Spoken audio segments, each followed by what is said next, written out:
సాహితీ మిత్రులకు నమస్కారం. వనజా తాతినేని కథల ఛానల్‌కు సుస్వాగతం. విభిన్న కథల సమాహారం వనజా తాతినేని. ఈరోజు నేను వినిపించబోతున్న కథ మలయాళం మూలం 'అషిత', తెలుగు అనువాదం వి. అనంతరామన్.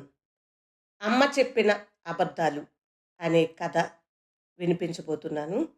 ఈ కథ మూల రచయిత అషిత 2015 సంవత్సరం కేంద్ర సాహిత్య అకాడమీ అవార్డును స్వీకరించారు.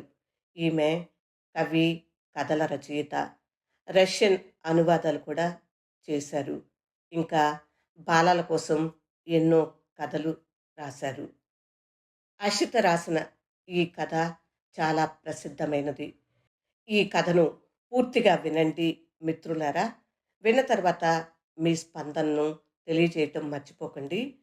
ఈ కథ నిజంగా విభిన్నమైన కథ. మన స్త్రీలందరికీ నచ్చిన కథ. పురుషులను కూడా ఆలోచింపజేసే కథ. తప్పక పూర్తిగా వినండి. ఇప్పుడు కథలోకి వెళ్ళిపోదాము. అమ్మ చెప్పిన అబద్ధాలు. ఈ ప్రపంచంలో అందరికన్నా ఎక్కువ అబద్ధాలు నాకు చెప్పిన వాళ్ళెవరు అంటే అది మా అమ్మే. ఈ సత్యం నన్ను నిర్దాక్షిణ్యంగా నిలువునా కాల్చేస్తుంటుంది. అమ్మ పూజగదిలో వెలుగుతున్న దీపం ముందు కూర్చుని రామాయణం చదువుకుంటోంది. నేను కూర్చున్న చోటు నుంచి ఆమె మొహం స్పష్టంగా కనిపిస్తోంది. ఆమె నొసటన విభూది బొట్టు, ముక్కు మీదకు జారిన కుంకుమ బొట్టు, బుగ్గల మీది ముడతలు, చదివేటప్పుడు కొద్దిగా కదులుతున్న పెదిమలు. ఈ ముసలితనంలో అమ్మ జ్ఞాపకాల మడతల్లో తను ఒక ముడతగా మిగిలిపోయినట్లుంది. ఆమె చూపుడు వేలు, విరిగిన గోరుతో ఉన్న ఆ వేలు పుస్తకంలోని పంక్తుల వెంట మెల్లగా కదులుతోంది.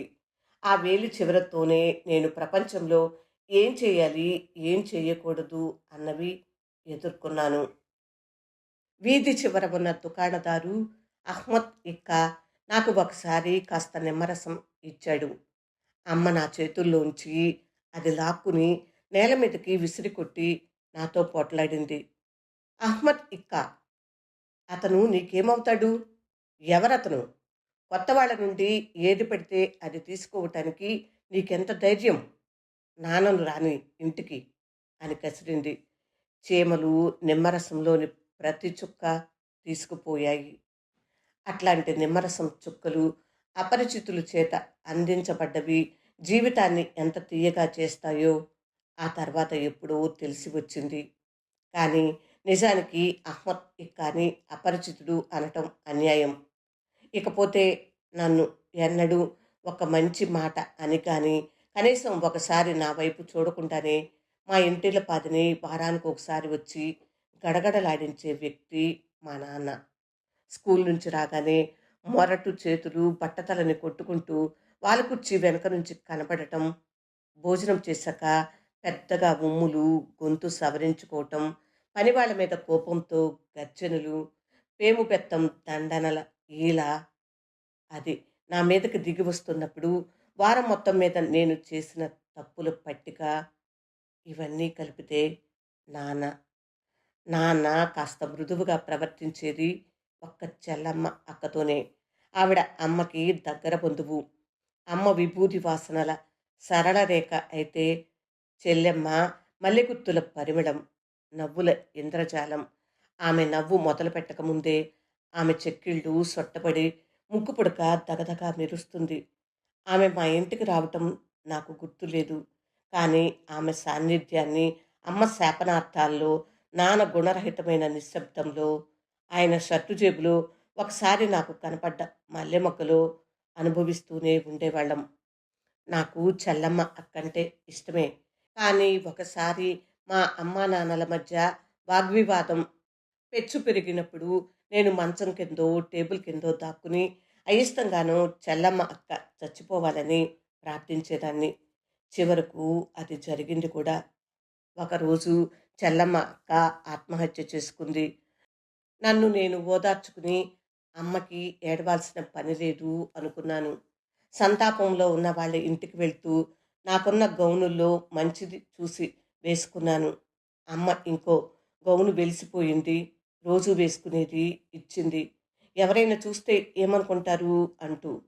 నా మనసులో ఉత్పన్నమవుతున్న విరుద్ధ భావాలను సమాధానపరుచుకోలేకపోతూ ఆమె వైపు తేరిపార చూశాను. అమ్మ మొహం విభూతి రేఖలాగా నిగూఢంగా కనిపించింది. అది ఆకులు రాలే కాలం. నేను ఎండు ఆకులు తన్నుకుంటూ నడుస్తుంటే అమ్మ సన్నటి స్వరంతో హెచ్చరించింది. అక్కడ నవ్వటం, ఆడటం చెయ్యకు. వాళ్ళు దుఃఖంలో ఉన్నారని మర్చిపోకు. నెమ్మదిగా ఉండాలి. చేతులు, కాళ్ళు ఎగరేయకు. చెల్లమ్మ అక్క చచ్చిపోయినందుకు నీకు సంతోషంగా లేదు? అడిగాను నేను. అమ్మ తడబడింది. ఆమె ఏదో కోల్పోయినట్లు అనిపించింది. నాన్న కాస్త ముందు నడుస్తున్నవాడల్లా ఆగి మా వైపు తిరిగి కాస్త అసహనం, దిగులు కలగలిసిన చూపు చూశాడు. ఎవరో చెప్పినట్లుగానే అమ్మ కొంగు చివర పట్టుకుని ముక్కు ఎగపీల్చి కన్నీళ్లు కార్చినట్లు చేసింది. నాకు ఆశ్చర్యం కలిగింది. అమ్మ కన్నీళ్లు తుడుచుకుంటుంటే ఎవరో సొట్టలు పడిన బొగ్గలతో వెటకారంగా నవ్వినట్లు నాకు అనిపించింది. మేము తిరిగి వెళుతున్నప్పుడు అమ్మని అందుకోవటానికి పరుగెత్తాను.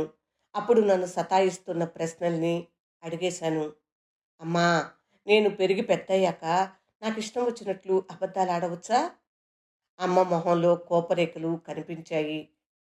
అయినా వాటికి మల్లెపూల సన్నటి వాసన తగిలినట్లే అయ్యింది. ఎందుకు పనికిరాని దానివి? నీ నోటి నుండి తప్పుడు ప్రశ్నలు తప్ప మరోటి రావేం?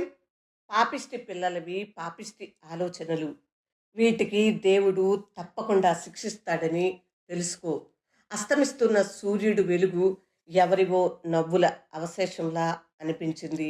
నేను సిగ్గుతో తల వంచుకున్నాను. ఇప్పుడు నాకు తెలిసింది. అమ్మ తన తప్పు నుంచి తప్పుకునేందుకు గాను నన్ను సిగ్గుపడేటట్లు చేసిందని. అపరాధిగా భావించేందుకు నాకు కారణం ఉంది. అవి అమ్మ కావలి కళ్ళను దాటుకుని నేను కొన్ని దాగిన నిజాలను, నా సొంత రహస్య ప్రపంచాన్ని చేరుకున్న రోజు. ఏమీ ఇవ్వని ప్రపంచం. అమ్మ నా కోసం బూడిద రేఖలతో గిరిగీసిన ప్రపంచం. ఆమె ఆంక్షలు, ఆజ్ఞలు, సూచనలు, విధేయంగా ఉండమని పిలుపులు, ఇవన్నీ దాటి ఇంకో ప్రపంచాన్ని కనుక్కున్నాను. నా స్నేహితుల ఇళ్లల్లో, చెల్లమ్మ అక్క నవ్వుల్లో, మా వరి పొలాల్లో, కొబ్బరి తోటల్లో పనిచేసే కూలీల సాన్నిహిత్యంలో. అది అవాస్తవికం. అది నాజూకు లేని ప్రపంచం. దారిద్ర్యంలోకి జారిన మనుషులు.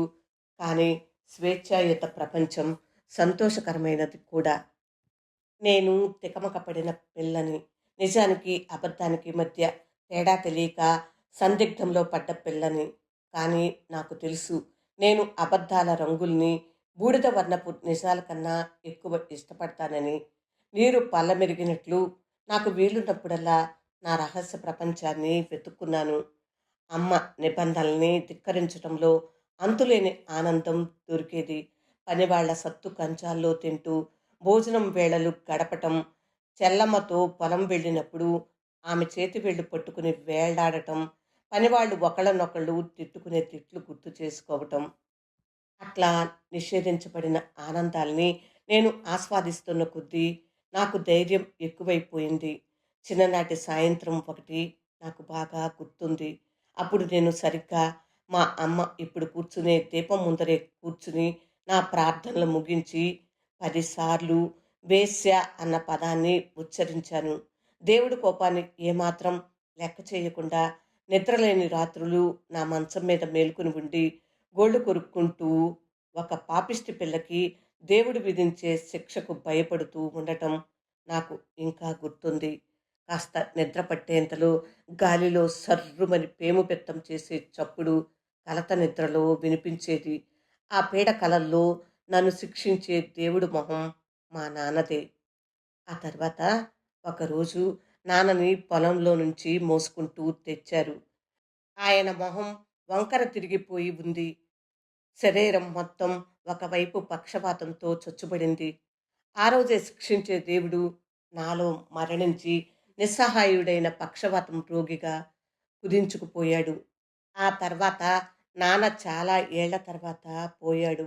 సరిగ్గా నా పెళ్లికి ముందు ఏమాత్రం ప్రాముఖ్యం లేని వాస్తవంగా, ఏ విలువ లేని సత్యంగా మారిపోయి, నా పెళ్లి రోజున అమ్మ కానుక ఇంకో అబద్ధం. నా పెళ్లి రోజు ఆమె నా గదిలోకి వచ్చింది. అందరు పెళ్లి కూతుళ్ళలాగా నేను అక్కడ నిల్చున్నాను. నా గుండె ఊహల సముద్రంలో నా సర్వస్వం భావోద్వేగాల మంటల్లో ఉన్నాయి. ఆమె నా వైపు వెతుకుతున్నట్లు చూసింది. ఆ చూపులోని చింత నన్ను అబ్బురపరిచింది. అప్పుడు నా భుజం మీద చెయ్యి వేస్తూ అమ్మ అంది, "నువ్వింక మీదట కలలు కనలేవు. నువ్వింక తొందరలోనే కొత్త ఇంటికి వెళ్తావు. నీ ఇల్లు సంభాళించుకోవటం, దాని అవసరాలు చూసుకోవటం పిల్లాట కాదు సుమా." ఆమె ఆగింది. తర్వాత కాస్త సందేహించి మళ్ళీ, "మగాడి గుండెలోకి ఒకే దారి ఉంది. మర్చిపోకు" అంది. నేను మర్చిపోలేదు. నా భర్త చదువుకున్నవాడు, నాగరికుడు, ఒక కవి. అంతేకాదు, తీరిక దొరికినప్పుడు రాజకీయ నాయకుడు కూడా. ఆయన సాహిత్యంలో నవీన పోకడలను తెలుసుకుంటూనో, ప్రజాస్వామ్యపు భవిష్యత్తు మీద ఆదుర్దాతోనో వార్తాపత్రికలు చదువుకుంటున్నప్పుడు నేను మా అమ్మ సూచనలు పాటిస్తూ రుబ్బురోలు దగ్గరో, అంట్ల గిన్నెలు తోముకుంటూనో, బట్టలు ఉతుకుతూనో కాలం గడిపేసేదాన్ని. నా రహస్య కలల ప్రపంచాన్ని నేను ఇష్టపూర్వకంగానే వదిలేశాను. ఏళ్ళు గడుస్తున్న కొద్దీ మా పిల్లల గదుల నుంచి వంటింట్లోకి, వంటింట్లోంచి మా పడగదిలోకి అటూ ఇటూ తిరుగుతూ నా ఉనికిని కుదించుకున్నాను. అది నా భర్త హృదయంలోకి దారులు వెతుకుతూ నేను చేసిన ప్రయాణాలు. కానీ ఒకరోజు సాయంత్రం వంటింటి వాసనలతో నేను పడగదిలోకి ప్రవేశించినప్పుడు ఆయన కండపట్టిన వక్షోజాల కోసము, తొడల కోసము మాత్రమే తహతహలాడటం గమనించాను. నాకేదో ద్రోహం జరిగినట్లు అనిపించింది. ఎవరో నా నిజాయితీ మీద బలంగా ఉమ్మినట్లనిపించింది. నా భావసముద్రం నాతోనే మిగిలిపోయింది. అది ఎప్పుడు పొంగి మాయమైందో, మగవాడి గుండెలోకి చేరటానికి ఒకే మార్గం ఉంది. చివరికి నాకు ఆ సత్యం తెలిసింది. ఏ సత్యమైతే మా అమ్మ నాకు తెలియచెప్పటంలో విఫలమైందో ఆ సత్యం నేను ఆమె అబద్ధాల తీవ్రతలో అనుభవించిన సత్యం. ఆ విధంగా నేను మా అమ్మ భాషలో ప్రావీణ్యం సంపాదించాను. మా అమ్మ, మా నాయనమ్మ, అందరు స్త్రీలు నా ముందు నడిచిన వాళ్ళ భాష మౌన భాష. స్వయం తిరస్కృతి వ్యతిరేకతలోకి, వైరుధ్యంలోకి జారిన అలవాట్లు. అప్పుడప్పుడు భాష ద్వారా వ్యక్తీకరించబడ్డవి. నేను పెరుగుతున్న కొద్దీ ఇరుగు, పొరుగు, చుట్టుపక్కలు అంతా నేను పూర్తిగా మా అమ్మలాగే అనిపిస్తున్నాననటం మొదలుపెట్టారు. వాళ్ళు గమనించిన సత్యం నేను అనుకోకుండా అద్దం ముందు నిల్చున్నప్పుడల్లా నన్ను ఉలిక్కిపడేటట్లు చేసింది. చిన్న, అత్యల్పమైన అబద్ధాలు ఒక్కోటి ముక్కలు ముక్కలుగా పోగుపడి ముందుకు వస్తూ నన్ను పెద్ద అబద్ధంగా మార్చేస్తున్నట్లు అనిపించేది. రామాయణంలోని పంక్తులు నా చెవుల్లోకి పాకుతున్నాయి. అమ్మ కంఠంలో ఏదో విశేషం. లేకపోతే అది నా భావన. ఆమె కళ్ళద్దాలు తీసేసి పుస్తకం మూసింది. నా గది తలుపు హఠాత్తుగా తెరుచుకుంది. నా 8 ఏళ్ల కూతురు గదిలో దీపం వెలుగులో స్నానం చేస్తూ నిలబడింది. ఆమె నా సిల్కు చీర కట్టుకుంది. నడుమున బొమ్మ. "అమ్మా, చూడు, నేను అంతా నీలాగే లేను?" నవ్వుతూ అడుగుతోంది. నా తల తిరిగిపోయింది. ఇంతలో అమ్మ గదిలోకి వచ్చింది. ఆమె మొహంలో తృప్తితో కూడిన నవ్వు. తల వంచుకుని నా పక్కన కూర్చుంది. ఆ తర్వాత మామూలు ఉత్సుకతలో అడుగుతున్నట్లుగా ఆమెను చాలా రోజుల నుంచి గందరగోళ పెడుతున్న ప్రశ్నని అడిగేసింది. "అయితే బాలు నీతో రాలేదేం? అతని నుంచి ఏ ఉత్తరం కూడా వచ్చినట్లు లేదు. మీరిద్దరూ మీరు" నిశ్శబ్దం చిక్కుకుపోయిన క్షణం. అప్పుడు నేను తేలిగ్గా సమాధానం చెప్పాను. "లేదమ్మా, అలాంటిదేం లేదు. మేమిద్దరం బోలెడంత సంతోషంగా ఉన్నాం. చాలా సంతోషంగా." చివరికి నేను మా అమ్మకి బోలెడన్ని అబద్ధాలు, ఈ లోకంలో అందరికన్నా ఎక్కువ అబద్ధాలు చెప్పాను. అమ్మ చెప్పిన అబద్ధాలు. వి. అనంతరామన్ తెలుగు అనువాదం విన్నారు. ఈ కథ మలయాళం మూలం. రచన అషిత. అమ్మకు అబద్ధాలు చెప్పిన వాళ్ళలో ప్రతి స్త్రీ కూడా ఉంటుంది కదా! నిజానికి ప్రతి స్త్రీ జీవితం కూడా ఇలా అబద్ధాలు చెప్పడంలోనే ముగిసిపోతుంది. కథ నాకు విపరీతంగా నచ్చేసింది. మీకు కూడా నచ్చిందా ఫ్రెండ్స్? నచ్చితే లైక్ చేయండి. ఇంకా మీ బంధువులకు, స్నేహితులకు షేర్ చేయండి. నా ఛానల్ సబ్స్క్రైబ్ చేయనట్లయితే సబ్స్క్రైబ్ చేయండి. ఇలాంటి విభిన్నమైన కథలెన్నో నా ఛానల్‌లో పొందుపరిచి ఉంచాను. 2, 3 కథలను విని మీ స్పందనను కామెంట్ బాక్స్‌లో తెలియచేస్తారు కదూ! ఇలాంటి విభిన్నమైన కథలన్నింటినో మళ్ళీ మళ్ళీ వినిపిస్తూనే ఉన్నాను. మళ్ళీ వేరొక కథతో రేపే వచ్చేస్తాను. అప్పటి వరకు సెలవా మరి? విభిన్న కథల సమాహారం వనజా తాతినేని. వింటున్నందుకు హృదయపూర్వక ధన్యవాదములు. నమస్తే.